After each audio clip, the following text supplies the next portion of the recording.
உத்தரப்பிரதேசத்தில் 2 மனைவிகள் ஒரு கணவரை பிரித்துக் கொள்ளுமாறு கிராம பஞ்சாயத்தில் அளிக்கப்பட்ட வினோத தீர்ப்பு பேசுபொருளாகியிருக்கிறது. பெண்களின் உரிமைகளை கேள்விக்குள்ளாக்கும் இந்த தீர்ப்பு சரிதானா? திங்கள், செவ்வாய், புதன்கிழமைகளில் வீட்டில் பார்த்து கட்டி வைத்த மனைவியுடன் வாழ்க்கை. வியாழன், வெள்ளி, சனிக்கிழமைகளில் காதலித்து கட்டிக்கொண்ட மனைவியுடன் வாழ்க்கை. ஞாயிற்றுக்கிழமை கணவனே எந்த வீட்டுக்கு செல்வதென முடிவெடுத்துக் கொள்ளலாம். இப்படி ஒரு டைம் டேபிள் போட்டு வரலாற்று சிறப்புமிக்க தீர்ப்பு ஒன்றை வழங்கியிருக்கிறார்கள் உத்தரப்பிரதேச மாநிலத்தைச் சேர்ந்த ஆலமரத்து பஞ்சாயத்து நாட்டாமைகள். வேறொரு பெண்ணை பார்த்தாலே சங்கிலேயே மிதிக்கும் மற்ற மாநில பெண்களுக்கு மத்தியில் கட்டிய கணவனை பங்கு போட்டுக் கொள்ள முன்வந்த உத்தரப்பிரதேச பெண்கள் தற்பொழுது பேசுவோராக மாறியுள்ளனர். ஒருவருக்கு ஒருத்தி என்ற பண்பாட்டை பின்பற்றும் நம் நாட்டில் பெண் உரிமைகளுக்கு எதிராக இத்தகைய பஞ்சாயத்து தீர்ப்புகள் சரிதானா? உத்தரப்பிரதேச மாநிலம் ராம்பூர் மாவட்டம் அசீம் நகர் காவல் நிலைய எல்லைக்குட்பட்ட நாக்லியா அகில் கிராமத்தில்தான் இப்படி ஒரு தீர்ப்பு வழங்கப்பட்டிருக்கிறது. அந்த கிராமத்தைச் சேர்ந்த நபருக்கு 2 மனைவிகள் உள்ளனர். ஒன்று திருமணம் பெரியோர்களால் நிச்சயிக்கப்பட்டது, மற்றொன்று காதல் திருமணம்.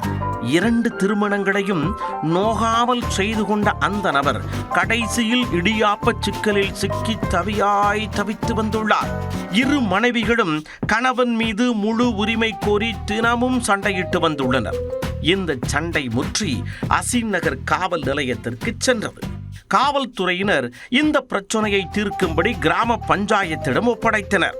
பிறகென்ன, ஆலமரத்தில் சமக்காலத்தை விரித்து செம்போடு ஊர் பெரியவர்கள் முன்னிலையில் நடந்த பஞ்சாயத்தில் கணவனை கேக்கு வெட்டுவது போல பாதியாக பிரித்து 2 மனைவிகளுக்கும் பகிர்ந்து கொடுத்து விடுவது என்கின்ற மேம்போக்கான முடிவுக்கு வந்திருக்கின்றனர்.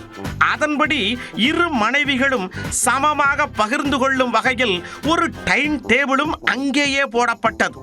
அதன்படி திங்கள், செவ்வாய், புதன் ஆகிய நாட்களில் முதல் மனைவியுடன் இருக்க வேண்டும். வியாழன், வெள்ளி, சனி ஆகிய அடுத்த 3 நாட்கள் கணவன் 2வது மனைவியுடன் இருக்க வேண்டும்.